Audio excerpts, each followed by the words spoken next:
നമസ്കാരം. നിത്യജ്യോതിഷം എന്ന പ്രതിദിന പങ്ക്തിയിലേക്ക് എല്ലാവർക്കും സ്വാഗതം. ഓരോ ദിവസത്തെയും പഞ്ചാംഗ വിഷയങ്ങളും മുഹൂർത്ത വിഷയങ്ങളും ഉൾക്കൊള്ളിച്ചുകൊണ്ടുള്ള ഒരു പ്രതിദിന പരിപാടിയാണിത്. ഇന്ന് 2025 ജൂൺ മാസം 7-ാം തീയതി ശനിയാഴ്ചയാണ്. ഇന്നത്തെ കലിദിന സംഖ്യ 18,72,368. ഇന്ന് കൊല്ലവർഷം 1200-ാം ആണ്ട്, ഇടവ മാസം 24 ശകവർഷം 1947, ജ്യേഷ്ഠം 17, തമിഴ് മാസം വൈകാശി 24. ഇന്നത്തെ നക്ഷത്രം സൂര്യോദയ സമയത്ത് ചിത്തിരയാണ്. പക്ഷെ അത് ഏകദേശം 9:41 വരെയേ ഉള്ളൂ. അത് കഴിഞ്ഞാൽ ചോതി നക്ഷത്രമായിരിക്കും. ഇന്നത്തെ തിഥി ശുക്ലപക്ഷ ദ്വാദശിയാണ്. ഇന്നത്തെ കരണം സിംഹകരണം. ഇന്നത്തെ നിത്യയോഗം വരിയാൻ എന്നു പേരുള്ള നിത്യയോഗമാണ്. രോഹിണി ഞാറ്റുവേല തുടരുകയാണ്. ഏകദേശം തീരാറായി. ഉത്തരായനകാലം, ഗ്രീഷ്മ ഋതു. ഇന്നത്തെ തിരുവനന്തപുരം നഗരത്തിലെ സൂര്യോദയം രാവിലെ 6 മണി കഴിഞ്ഞ് 6 മിനിറ്റിനാണ്. ഇന്നത്തെ സൂര്യാസ്തമയം വൈകുന്നേരം 6 മണി കഴിഞ്ഞ് 35 മിനിറ്റിനാണ്. കേരളത്തിലെ ബാക്കിയുള്ള ഗ്രാമങ്ങളിലും നഗരങ്ങളിലും ചെറിയ ചെറിയ വ്യത്യാസം വരും. ഈ പറഞ്ഞിട്ടുള്ളത് തിരുവനന്തപുരം നഗരത്തിൻ്റെ കണക്കാണ്. ഇന്നത്തെ രാഹുകാലം നോക്കാം. രാഹുകാലം, സൂക്ഷ്മപ്പെടുത്തിയ രാഹുകാലം 9:13 മുതൽ രാവിലെ 10:47 വരെയാണ്. നമ്മൾ കലണ്ടറിൽ നോക്കുകയാണെന്നുണ്ടെങ്കിൽ 9 തൊട്ട് 10 വരെ എന്നായിരിക്കും കാണുക. പക്ഷെ അത് ശരിയായ കണക്കല്ല. സൂര്യോദയം 6 മണിക്കെന്നുള്ള സങ്കല്പത്തിലാണ് കലണ്ടറിൽ രാഹുകാലം കണക്ക് കൂട്ടി വെച്ചിരിക്കുന്നത്. ഇന്നത്തെ ഗുളികകാലം രാവിലെ 6:06 മുതൽ 7:40 വരെയാണ്. ഇന്ന് ശനിയാഴ്ച ആയതിനാൽ സൂര്യോദയ സമയത്തെ കാലഹോരാധിപൻ ശരിയായിരിക്കും. ആദ്യത്തെ 1 മണിക്കൂർ കഴിഞ്ഞാൽ ബാക്കിയുള്ള കാലഹോരാധിപന്മാർ ഓരോ മണിക്കൂറും ഇടവിട്ട് മാറിക്കൊണ്ടിരിക്കും.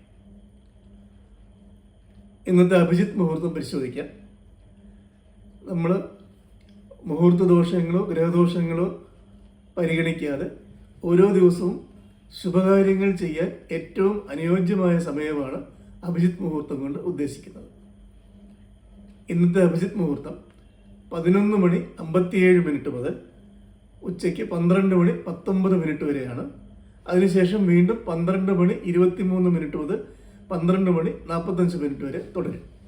ഇടയ്ക്കുള്ള 4 മിനിറ്റ്, 12:19 12:23 ഇടയ്ക്കുള്ള 4 മിനിറ്റ് അല്ലെങ്കിൽ 10 വിനാഴിക എന്ന് പറയുന്നത് മധ്യാഹ്ന വർജ്യമാണ്. ആ 4 മിനിറ്റ് ഒഴിവാക്കിയിട്ട് അഭിജിത്ത് മുഹൂർത്തത്തിൽ ശുഭകാര്യങ്ങൾക്ക് വളരെ അനുയോജ്യമായ സമയമാണ്.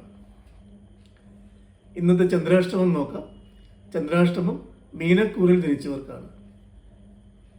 രാശിചക്രത്തിലെ അവസാനത്തെ രാശിയാണ് മീനം. ആ മീനത്തിൽ ജനിച്ചിട്ടുള്ള പൂരിട്ടാതിയുടെ അവസാനത്തെ 15 നാഴികയും ഉത്രട്ടാതിയും രേവതിയും ചേർന്നിട്ടുള്ള 2 നക്ഷത്രക്കാർക്കാണ് ഇന്ന് ചന്ദ്രാഷ്ടമം. ഇവർക്ക് അഷ്ടമത്തിൽ ചന്ദ്രൻ നിൽക്കുന്നതിനാൽ ഇന്ന് ശുഭകാര്യങ്ങൾ പരമാവധി ചെയ്യാതിരിക്കുക. ഇന്നത്തെ സൂര്യോദയ സമയത്ത് ഗ്രഹനില പരിശോധിക്കാം. മേടത്തിൽ ശുക്രൻ, ഇടവത്തിൽ സൂര്യൻ, മിഥുനത്തിൽ ബുധൻ, ഗുരു, ഗുളികൻ. കർക്കിടകത്തിൽ ഗ്രഹങ്ങളൊന്നുമില്ല. ചിങ്ങത്തിൽ കുജനും കേതുവുമുണ്ട്. തുലാം രാശിയിൽ ചന്ദ്രൻ, കുംഭത്തിൽ രാഹു, മീനത്തിൽ ശനി. ഇതിൽ നിന്ന് നമുക്ക് 2 കാര്യങ്ങൾ മനസ്സിലാവും. ബുധൻ മിഥുനത്തിലേക്ക് ഇന്നലെ സംക്രമിച്ചിട്ടുണ്ട്.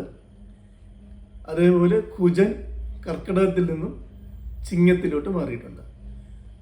ഇന്ന് രാവിലെ സൂര്യോദയ സമയത്തുള്ള ഗ്രഹനിലയാണിത്. കഴിഞ്ഞ ദിവസങ്ങളിൽ നമ്മൾ ഓരോ ഭാവത്തിനെ പറ്റിയും പറയുകയുണ്ടായി. 6-ാം ഭാവത്തിനെ പറ്റി വരെ പറഞ്ഞു.